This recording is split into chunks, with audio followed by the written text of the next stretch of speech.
जय हिंद साथियों, आज हम लोग पढ़ेंगे राज्यसभा के अनुसूचियों के विषय में। तो सबसे पहले जान लेते हैं इनके विषय में। देखिए, भारत के मूल संविधान में 8 अनुसूचियाँ थी। वर्तमान समय में इनकी संख्या 12 कर दी गई है। पहली अनुसूची में राज्यसभा व संघ के क्षेत्र के विषय में है। दूसरी अनुसूची में भारत के संघ के पदाधिकारियों को मिलने वाले वेतन भत्ते तथा पेंशन का उल्लेख है। तीसरी अनुसूची में भारतीय संघ के कुछ पदाधिकारियों तथा उनके शपथ का प्रारूप प्रस्तुत किया गया है। चौथी अनुसूची में भारत के राज्यों और संघ क्षेत्रों जैसे जम्मू कश्मीर, दिल्ली और पुडुचेरी के राज्यसभा के प्रतिनिधित्व का विवरण है। पांचवी अनुसूची में अनुसूचित क्षेत्र तथा अनुसूचित जनजाति क्षेत्र के प्रशासन और नियंत्रण का उपबंध है। पांचवी अनुसूची के अधीन जाति, भूमि और खनन और निजी पक्षकारों को अंतरित नहीं किया गया है। चलिए, छठवीं अनुसूची में आप देखेंगे कि मेघालय, असम और त्रिपुरा, मिजोरम के जनजातीय क्षेत्रों के प्रशासन के विषय में है। सातवीं अनुसूची में केंद्र और राज्यों के बीच जो शक्तियों का विभाजन किया गया है उसके विषय में 3 सूचियां बनाई गई हैं: संघ सूची, राज्य सूची और समवर्ती सूची। संघ सूची में कुल 97 विषय हैं और वर्तमान में इनमें 98 विषय का उल्लेख कर दिया गया है। संघ सूची पे केवल संघ ही कानून बना सकती है। राज्य सूची में पहले 66 विषय थे, अब वर्तमान में इसमें 59 विषय कर दिया गया है। इस पर केवल और केवल राज्य ही कानून बना सकती है। समवर्ती सूची में केंद्र तथा राज्य दोनों ही कानून बना सकते हैं। इसमें कुल 47 विषय थे, वर्तमान में इनकी संख्या 52 कर दी गई है। चलिए जानते हैं कि राज्य सूची में क्या क्या है।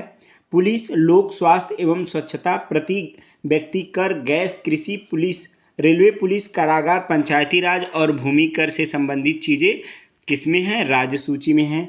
संघ में रेडियो, टेलीविज़न, शेयर बाजार, डाकघर, बचत बैंक, जनगणना, बैंकिंग, बीमा, सुरक्षा, रेलवे एवं निगम कर सभी संघ सूची के अंतर्गत हैं।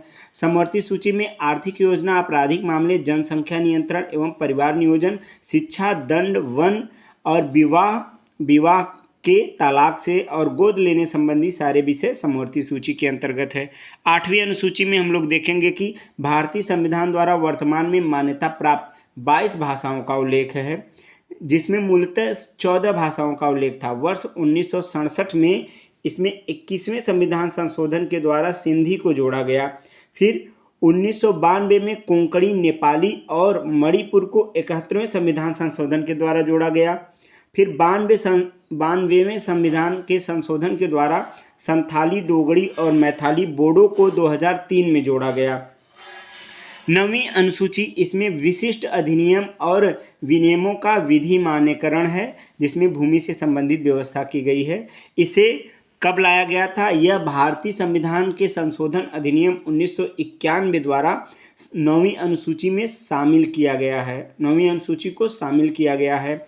इस समय प्रधानमंत्री जो थे, हमारे प्रथम प्रधानमंत्री जवाहरलाल नेहरू थे, इन्हीं के कार्यकाल में इसे शामिल किया गया है। इनमें कुल 282 अधिनियम हैं।